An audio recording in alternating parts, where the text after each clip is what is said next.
Angin sore bertiup lirih. Setibanya aku di sebelah rumah yang sudah lama kurindukan. Aku menarik napas dalam merasakan tubuhku yang tegang melonggar setelah berbulan-bulan mengembara di tanah orang Jakarta. Jantungku berdebar tak karuan, campuran antara rasa haru dan sedikit cemas. Setelah sekian lama tidak pulang, pintu kayu jati yang kusam terbuka sedikit. Samar-samar ku dengar suara kemericik di dapur. Aku melangkah perlahan mengucap salam. Assalamualaikum. Seorang perempuan muda muncul dari balik pintu dapur. Rambutnya disanggul rapi, menyisakan anak rambut halus yang membingkai wajahnya. Kulitnya sawo matang, bersih dengan sepasang mata yang teduh, namun memancarkan kekuatan tersembunyi. Bibirnya tipis sedikit merekah, dan pipinya merona oleh uap panas dapur. Ia mengenakan kebaya sederhana berwarna biru tua, sepadan dengan kain batik coklat yang melilit pinggulnya. Ia bukan ibu, dan dia jelas bukan salah satu tetangga yang biasa membantu di rumah. Waalaikumsalam. Suaranya lembut namun sedikit terkejut. Matanya menatapku dari ujung kaki hingga ujung kepala. Wajahnya kebingungan seolah tak mengenalku. Tentu saja, aku telah tumbuh menjadi pria dewasa dengan cambang tipis dan kulit yang lebih gelap dari sengatan matahari di pelabuhan. Maaf mas, ini siapa? Tanyanya. Aku tersenyum tipis, merasakan kelelahan perjalananku lenyap digantikan oleh kekaguman yang tiba-tiba. Aku Karto, anak ibu. Wajahnya langsung berubah merah padam. Duh, Gusti Den Karto, ampun Den, saya tidak tahu. Ibu tadi keluar sebentar ke rumah Bu Lurah katanya. Ia langsung menunduk, menyembunyikan wajahnya yang langsung memerah. Tidak apa-apa, maaf membuatmu terkejut. Kamu siapa? Tanyaku mencoba meredakan kegugupannya. Saya Sri Den, pembantu baru ibu. Sri, nama yang indah seindah pemiliknya. Sebuah nama yang lantas mengukir dirinya jauh di dalam benakku. Sepeninggal bapak, ibu memang membutuhkan bantuan. Tapi tak pernah kuduga ibu akan mendapatkan bantuan seorang wanita muda cantik seperti Sri. Ibu tampak lebih sehat dan bersemangat. Ia senang dengan kepulanganku dan tak henti-hentinya menceritakan betapa cekatannya Sri mengurus rumah. Sri ini anak baik toh, telaten dan rajin. Dia janda muda, kasihan, suaminya meninggal kecelakaan waktu merantau, kata ibu suatu malam. Aku hanya mengangguk mencerna informasi itu, seolah setiap detail tentang Sri adalah harta karun yang berharga. Sejak hari itu, rumah ibu terasa hidup kembali. Bukan hanya karena kepulanganku, tapi juga karena kehadiran Sri. Ia selalu bergerak cekatan, ramah, dan penuh perhatian dalam mengurus rumah. Aku sering memperhatikannya diam-diam. Setiap langkah dan caranya bekerja selalu membuat suasana rumah terasa lebih hangat. Kadang tanpa sadar pandangan kami bertemu. Ada rasa aneh yang menyusup ke dalam hati. Malam hari setelah ibu terlelap, aku kadang masih terjaga. Terkadang ku dengar suara Sri yang masih beraktivitas di dapur. Dengan alasan mencari minum, aku menghampiri. Belum tidur, Sri? Tanya sambil berdiri di ambang pintu. Sri terlonjak kecil lalu tersenyum. Astaga Danarto, belum, ini tinggal sedikit. Cahaya bulan menembus celah jendela, menyorot wajahnya yang tampak lelah namun tetap teduh. Aku menghampiri menawarkan bantuan. Boleh saya bantu? Tanyaku. Sri menggalengkan cepat. Tidak usah Den, terima kasih, ini sudah biasa saya kerjakan. Aku hanya tersenyum. Jangan terlalu memaksakan diri, malam begini lebih baik cepat beristirahat. Sri menunduk pelan, seolah menghargai perhatianku. Ada keheningan singkat, namun keheningan itu justru menghadirkan kehangatan. Di belakang rumah, tepat di samping sumur, ada sebuah gazebo kecil tempat ibu biasa menjemur teh. Aku melihat Sri sedang menjemur pakaian. Keringat tipis membasahi pelipisnya. Rambutnya sedikit terurai, membuatnya tampak begitu alami. Aku menghampirinya perlahan. Berat, Sri? Tanyaku. Ia menoleh kaget lalu tersenyum singkat. Dan Krato, tidak juga. Sini, biar saya bantu, kataku sambil mengambil beberapa helai pakaian dari tangannya. Sejenak jemari kami bersentuhan. Singkat sekali, tapi cukup membuat jantungku berdegup lebih cepat. Kami melanjutkan menjemur pakaian dalam diam. Angin sore menyibakkan kain-kain basah. Aroma sabun masih tercium di udara. Saat hanya tersisa sehelai kain terakhir, kami berdiri berdekatan. Aku menunduk sedikit dan pandangan kami bertemu.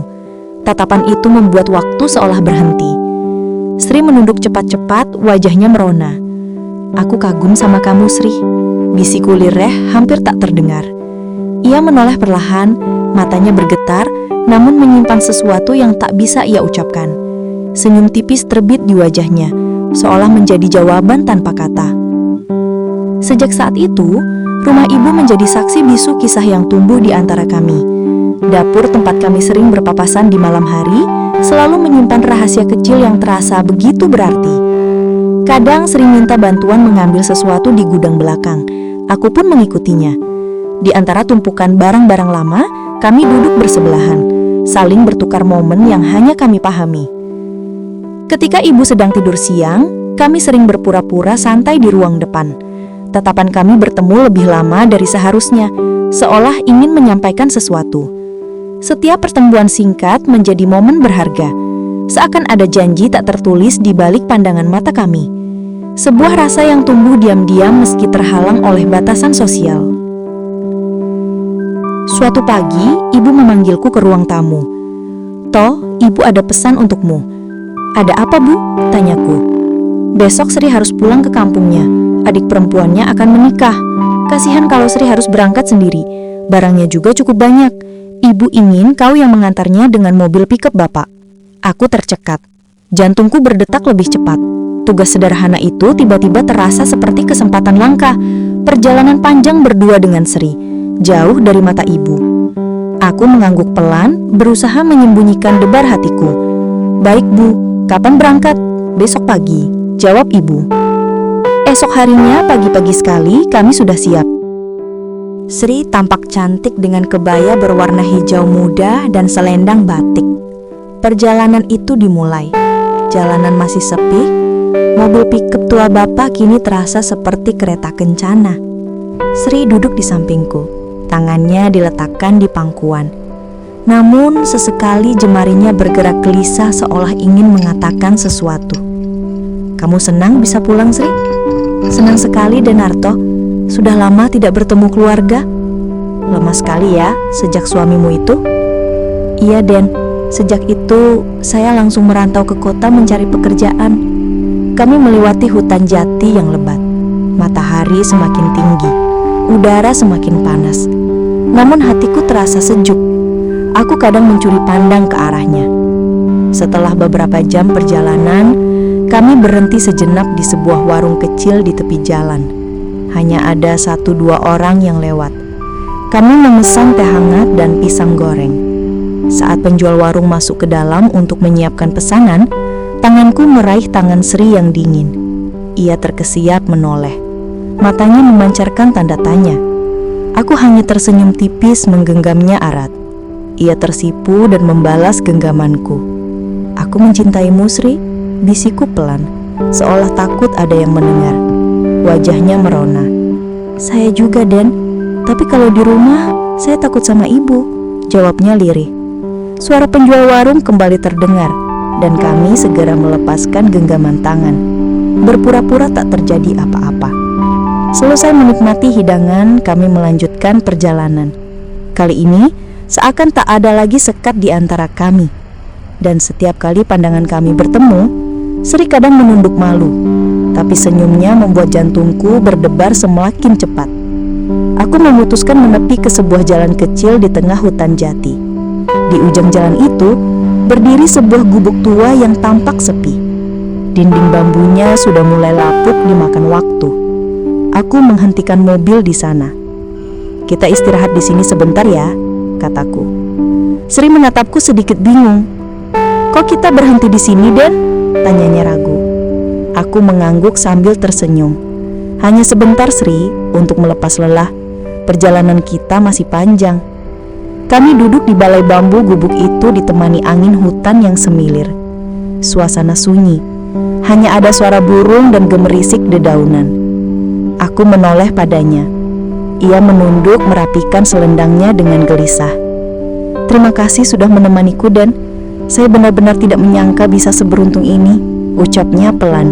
Aku menghela napas, merasakan hangatnya kehadiran Sri di sampingku. Aku yang harusnya berterima kasih, Sri. Sejak ada kamu di rumah, ibu lebih bahagia dan aku merasa tidak sendirian lagi. Kalimatku terhenti. Lalu dengan sedikit keberanian, aku melanjutkan. Sri mendongak, matanya berkilat lembut. Ada keraguan sekaligus harapan di sana. Perlahan, aku meraih jemarinya. Jemari itu sempat bergetar, namun ia tidak melepaskannya. "Kamu tahu, Sri," ucapku pelan. "Aku ingin perjalanan ini bukan sekadar perjalanan biasa." Wajahnya merona, bibirnya membentuk senyum tipis. Angin sore menyibakkan anak rambut yang lepas dari sanggulnya. Aku mengusapnya dengan hati-hati, menyingkirkannya dari wajahnya. Sri terdiam sejenak, lalu bersandar pelan di bahuku. Di dalam gubuk tua itu, waktu seolah berhenti. Tak ada suara selain desau angin hutan dan detak jantung kami yang terasa begitu dekat. Tidak ada kata-kata lagi, hanya sebuah janji yang mengikat hati kami tanpa perlu terucap. "Jangan tinggalkan saya, Den," bisik Sri akhirnya. Suaranya bergetar lembut. Aku memeluknya erat untuk menenangkan. "Tidak akan, Sri, aku janji." Kami berdua terdiam menikmati momen sederhana itu. Gubuk tua di tengah hutan menjadi saksi bisu dari perasaan yang tumbuh. Perasaan yang mungkin tak semua orang bisa pahami, namun bagi kami terasa begitu berharga. Matahari sudah condong ke barat ketika roda pikap tua itu akhirnya memasuki jalan tanah menuju kampung Sri. Sri menatap keluar jendela dengan mata berbinar. Jemarinya yang tadi masih berada dalam genggamanku, kini perlahan ia lepaskan. Aku bisa memahami, di depan orang-orang kampungnya, ia kembali menjadi Sri yang sederhana. "Sudah lama sekali, Den, saya tidak melihat pemandangan ini," katanya antara bahagia dan haru. Sesampainya di halaman rumah kayu yang sederhana, beberapa orang langsung keluar menyambutnya. Seorang perempuan tua yang tubuhnya ringkih, namun matanya tajam, berlari kecil dari dalam rumah. "Sri, anakku!" Suara itu bergetar penuh rindu. Sri segera turun, berlari ke pelukan ibunya. Air mata menetes tanpa bisa ia bendung. Aku berdiri di dekat mobil, menyaksikan pertemuan yang hangat itu. Aku menunduk hormat ketika Ibu Sri menoleh ke arahku. "Ini Denarto, Bu. Dia yang baik hati mau mengantar saya pulang," jelas Sri sambil menyeka matanya. "Alhamdulillah, terima kasih, Nak, sudah repot-repot mengantar Sri." "Sama sekali tidak, Bu," jawabku tulus. Di tengah keramaian itu, Sri sempat melirik ke arahku. Tatapan singkat tapi penuh makna, seolah ada pesan yang hanya kami berdua mengerti. Menjelang sore, ketika aku pamit untuk kembali, Sri mengantarku sampai ke mobil. "Terima kasih sudah mau mengantar saya, Den," ucapnya pelan. Aku tersenyum. "Hati-hati di sini, Sri. Jaga diri baik-baik dan jangan lupakan janji kita tadi." Wajahnya memerah, ia menunduk lalu mengangguk pelan. "Tidak akan, Den. Aku tunggu kamu di rumah." "Iya, Den. Hati-hati ya." Lalu dia mencium tanganku. Aku menyalakan mesin pickup. Suara berisiknya memecah kesunyian malam desa. Dari kaca spion, kulihat Sri berdiri di tepi jalan. Selendang batiknya berkibar pelan tertiup angin. Siluetnya membekas kuat di mataku, seolah menegaskan bahwa tak seharusnya kami berpisah malam itu.